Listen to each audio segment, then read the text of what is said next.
হরে কৃষ্ণা, রাধে রাধে, জয় Nitai. Welcome back to my channel Gopur Sansar. তোমাদের সকলের প্রিয় প্রিয়া চলে এসেছি আজকে একটা ব্লগে। তো আজ হচ্ছে আমাদের মনসা পুজোর রান্না। তো সেটা কেমন আজ আমি তোমাদেরকে দেখাবো। তো প্রথমেই আমি এখানে গোপুসোনাদেরকে রেডি করে নিয়েছি। গোপুসোনা নিয়ে তাই অনেকেই সাজিয়েছি, তারপর ঠাকুর প্রণাম করে নিলাম। তো এখানে আমি গুরুদেবকে প্রণাম করে নিয়েই গিয়েছে। তো এবারে যাবো নিচের সব জোগাড় যন্ত্র তোমাদেরকে দেখাবো। আচ্ছা চলো দেখা যাক।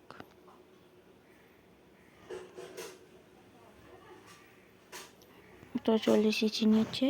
এখানে সব কিছুই জোগাড় করা হয়েই গিয়েছে, রান্নাটা এখনো বসেনি। তো এখানে মাছ কাটা হচ্ছে। এই মনসা পুজোর দিন মাছ খেতে হয়, অন্য কিছু খেতে হয় না। যে পুচিটা এখানে বসে বসে মাছ খাচ্ছে। মাছ বাছা হলে ও খাওয়ার জন্য রেডি পুরো। তো এখানে মাছ ছাড়াচ্ছে, ওই যে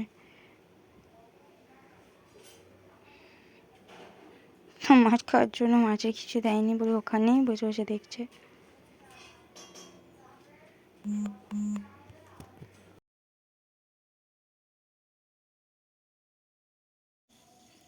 তো বন্ধুরা, তোমরা জানো আমি নিরামিষ খাই, কিন্তু আমার বাড়ির সকলে আমিষ খাই, তার জন্য ওদের জন্যই মাছ হচ্ছে। তো এখানে আমি রান্না করছি, এত রান্না করছি কারণ বাড়িতে অনেক লোকজন আছে। তো আমি এখানে রান্না করতে থাকি, তোমরা দেখতে থাকো।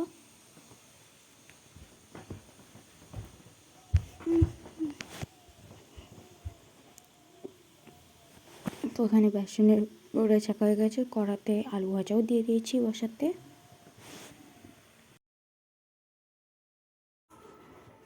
তো বন্ধুরা, তো তোমাদের কাছে একটা অনুরোধ, তোমরা কেউ ভিডিওটাকে স্কিপ করে দেখবেন না, পুরো ভিডিওটাকে লাইক কমেন্ট করে দেখবে।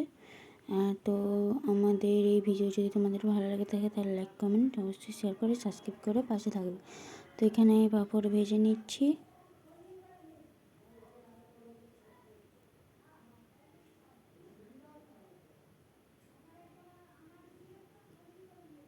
তো এখানে আমার পাঁপড় ভাজা হয়ে গিয়েছে।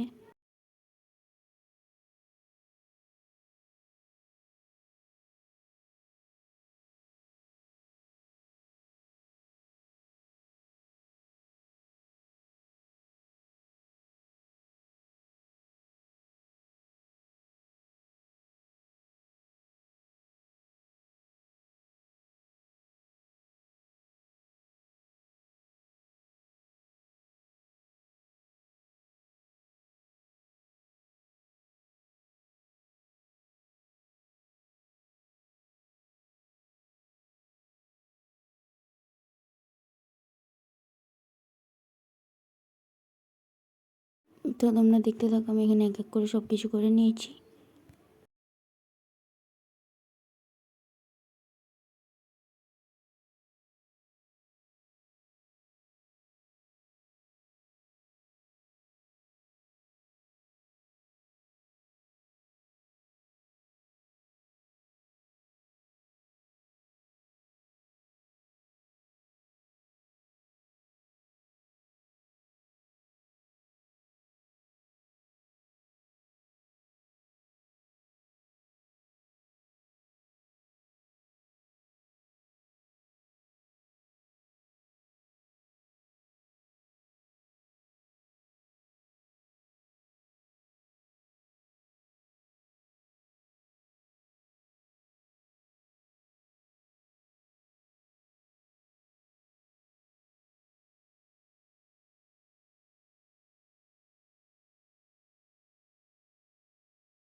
তো ওখানে যে মাছগুলো কেটেছিল এখানে আমি ভেজে নিচ্ছি।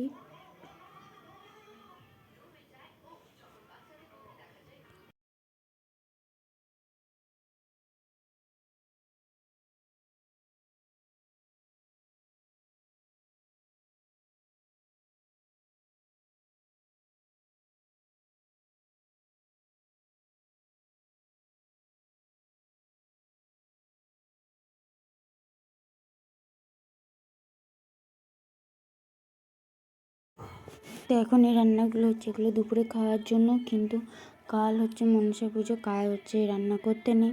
তো তার জন্য আজকে সন্ধ্যেবেলা রান্না করা হবে, সেগুলো কাল সকালে খাওয়া যাবে। তো বন্ধুরা এই ভিডিওটা এই পর্যন্তই, টাটা।